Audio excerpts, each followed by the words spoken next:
This morning, the Vatican is criticizing newly released claims of mismanagement and internal rebellion. Some Catholic insiders are accused of financial greed and waste. Others are said to be blocking Pope Francis from making reforms. Two people are accused of leaking the evidence. Barry Peterson is in London with all the details of this Vatican intrigue. Barry, fascinated by this story. Good morning.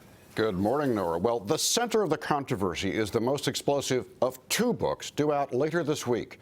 CBS News obtained a copy this morning where author Gianluigi Nuzzi says, quote, "This is a true battle between good and evil." The book is titled Merchants in the Temple, where Nuzzi says the Pope's men are lined up on one side, while on the other are his enemies, the defenders of the status quo, adverse to any and all change. That change was started shortly after Pope Francis was elected. He set up a special commission to examine the Vatican's finances. The books claim the commission found numerous shortcomings and areas where there was virtually no accounting for how money was spent. Nuzzi talks about how even the most sacred rituals are allegedly tainted by money, like the procedures for beatification and canonization, a marketplace in which millions of dollars change hands. The Vatican's response to the books has been twofold. First, a statement attacking them as the fruit of a grave betrayal of the Pope's trust. And it arrested two people who were on the commission, one a priest and the other a woman who is a public relations expert.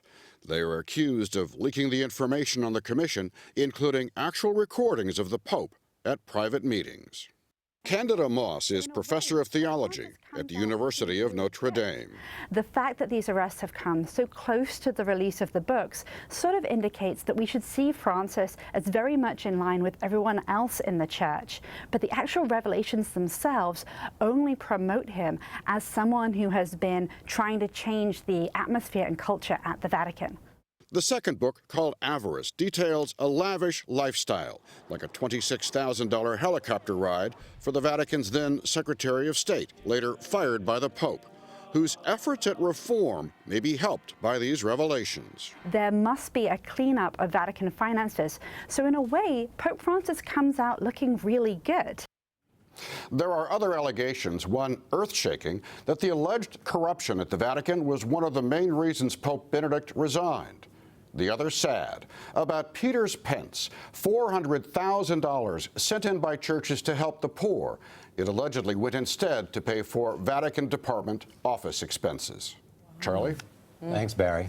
Fascinating stuff. Oh, yeah, I think there's going to be more revelations and reaction. Me too.